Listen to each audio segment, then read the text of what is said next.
Halo teman semua, ketemu lagi sama Mbak Eka di kelas psikologi. Baik teman semua dimanapun berada, gimana kabarnya? Semoga teman-teman semua tetap dalam keadaan sehat walafiat dan gak kurang satu apapun ya. Amin amin ya robbal alamin. Gak lupa Mbak Eka ucapkan juga selamat datang kepada teman-teman yang baru bergabung atau baru menemukan channel Mbak Eka di konten kelas psikologi ini ya. Nah semoga apapun nanti yang teman-teman bisa dapatkan dari berbagai hal yang Mbak Eka sharingkan, ada hal positif yang bisa diambil dan bisa diterapkan dalam kehidupan sehari-hari. Intinya, semakin banyak orang yang kenal ilmu psikologi, semakin banyak orang yang belajar ilmu psikologi, artinya teman-teman, kita akan membentuk sebuah lingkungan yang berkesadaran kesehatan mental. Nah, kalau kita hidup di lingkungan yang berkesehatan mental, artinya masing-masing dari kita memiliki kualitas hidup yang baik hingga besok lansia ya. Baik, pada kesempatan kali ini Mbak Eka pengen sharing seputar tipe-tipe cewek atau tipe-tipe perempuan yang sebaiknya perlu mengembangkan diri atau sebaiknya perlu dibenahi perilakunya sebelum menikah. Nah gitu teman-teman. Jadi buat cowok-cowok di luar sana yang udah pengen nikah nih, terus yang pengen berumah tangga dan pengen punya hubungan yang serius, nah teman-teman, mari merapat lebih dekat. Yuk kita bahas bersama-sama. Baik teman-teman semua, nah di sini perlu Mbak Eka ingatkan ya bahwa tidak ada yang namanya kesempurnaan di dunia ini. Namun gak ada salahnya buat kita semua, terutama yang cewek-cewek ataupun juga yang cowok-cowok nih yang udah punya pasangan atau yang baru berencana mau punya pasangan, perlu tahu bahwa ada tipe-tipe cewek yang perlu diperbaiki dulu sebelum memutuskan untuk maju ke jenjang yang lebih jauh. Nah, apa yang harus diperbaiki Mbak Eka? Oke teman-teman, nah tentu yang harus diperbaiki adalah berbagai karakter yang dia miliki, berbagai pemikiran yang nanti pada akhirnya berdampak pada pengambilan keputusan. Karena seperti yang kita tahu nih ya, berumah tangga itu bisa jadi akan menghasilkan keturunan. Nah, apabila kita berangkat dari kesiapan yang kurang atau belum matang ya, maka gak jarang besok ketika punya anak malah punya masalah yang lebih besar lagi.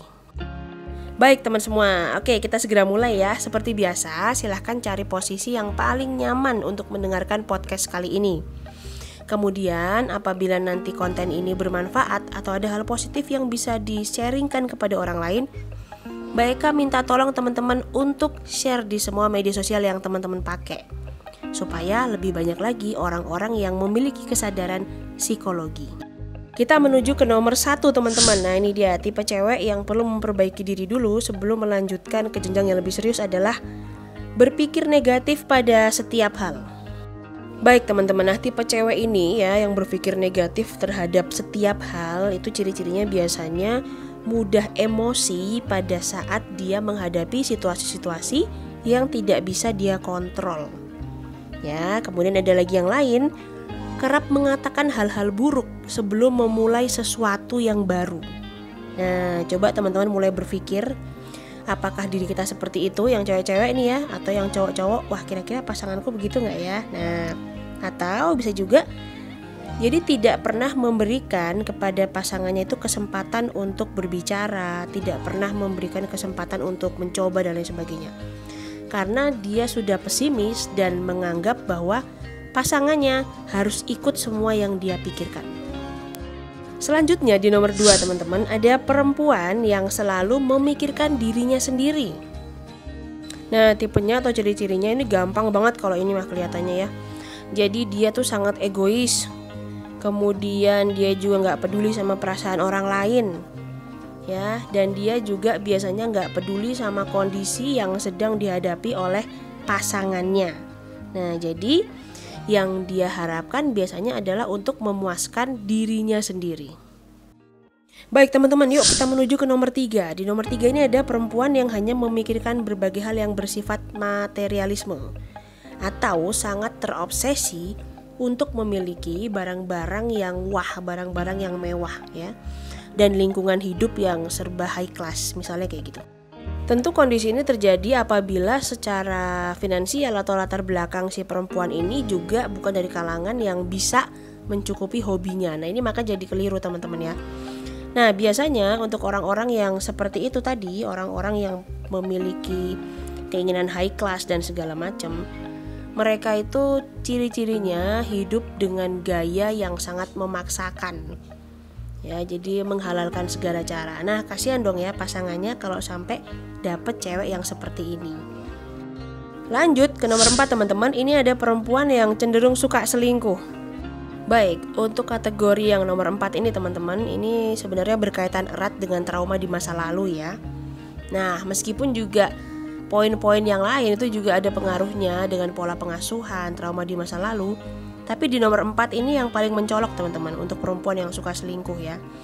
Latar belakangnya banyak. Nah, biasanya nih kayak ngelihat orang tua yang broken home ya, orang tuanya broken home, kemudian dia ngelihat bapaknya kok punya pasangan lain dan ibunya juga punya pasangan yang lain ya, kemudian gonta-ganti. Akhirnya di dalam mindset di dirinya, ini salah satu kasus ya, tapi masih banyak contoh penyebab yang lain. Jadi di dalam dirinya itu terbentuk mindset bahwa ya udah, kalau aku gagal sama orang yang si A, aku boleh cari lagi si B atau si C yang aku pikir orang-orang ini nanti akan bisa memuaskan hasratku atau keinginanku gitu teman-teman.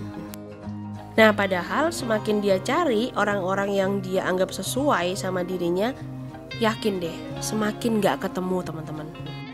Oke teman-teman, sekarang kita lanjut ke nomor 5. Nah, ini adalah tipe perempuan yang selalu ingin keluar ya, berpesta pada saat weekend.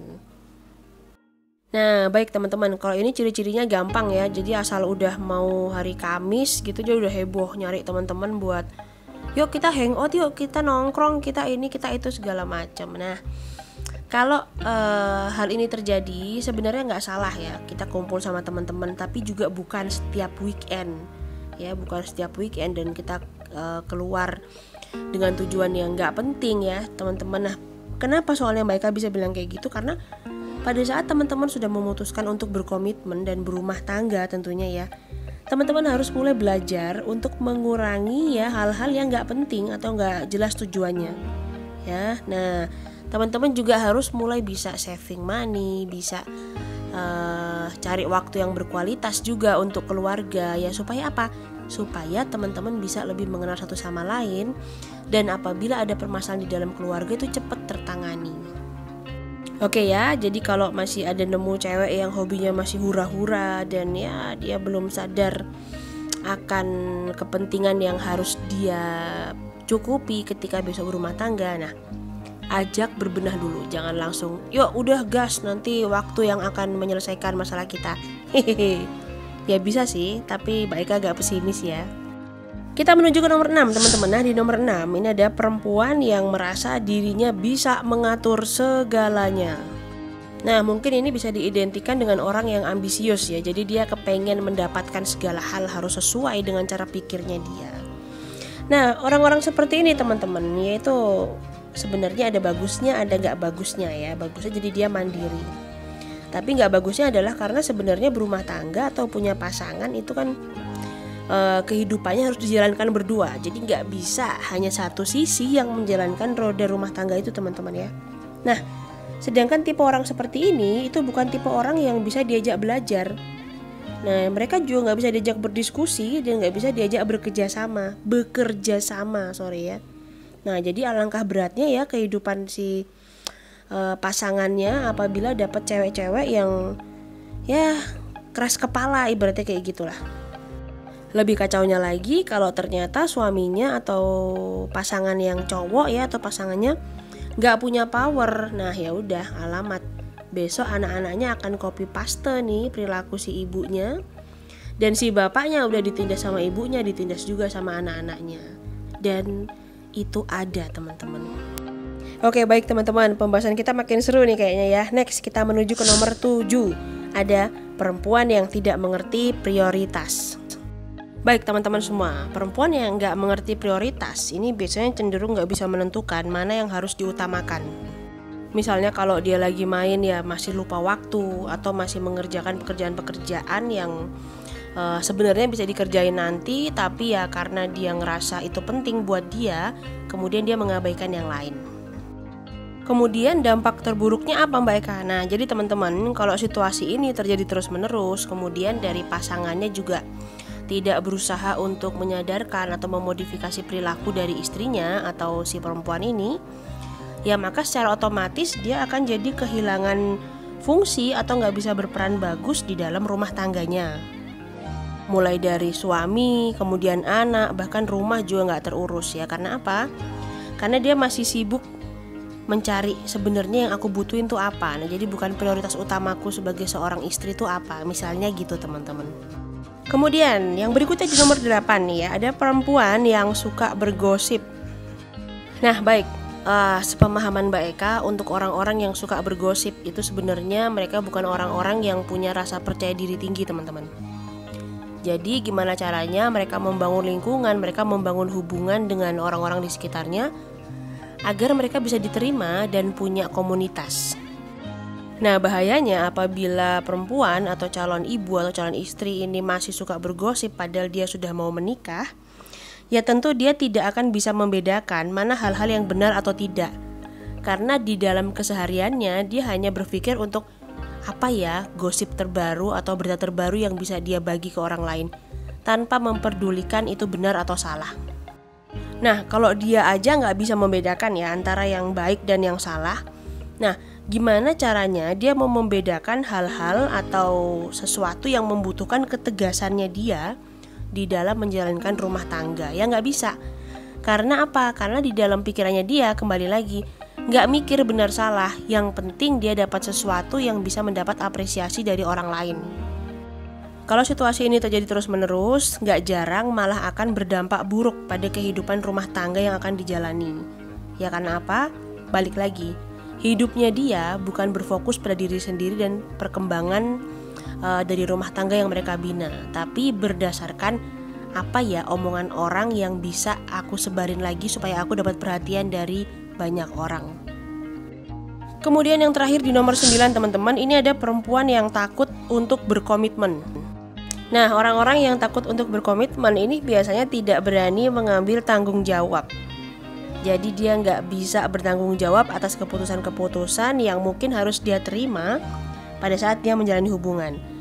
Selain itu ya orangnya juga itu tidak mendalami apa yang harus dia lakukan dan nggak mengerti apa sih sebenarnya tujuan dari dia mempunyai hubungan dengan orang yang mungkin akan dijadikan pasangan hidup.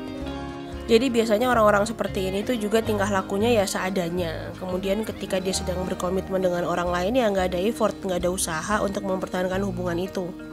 Nah jadi tipe-tipe perempuan seperti ini ya biasanya hanya ngelihat seseorang atau ngelihat pasangannya itu dari kepuasan yang dia dapat.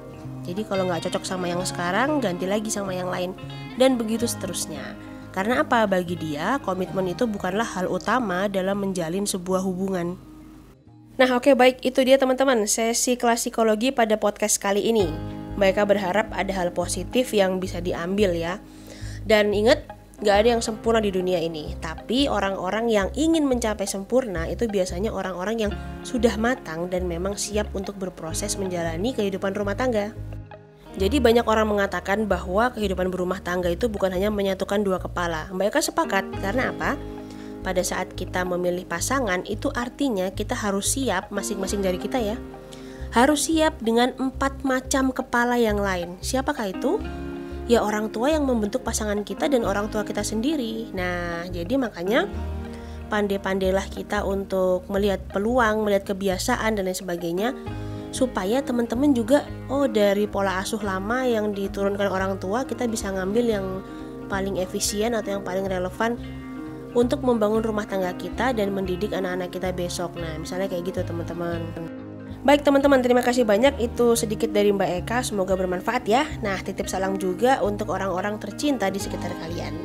Oke, jangan lupa tonton video-video sebelumnya dan sampai jumpa pada video-video yang lain. Dadah.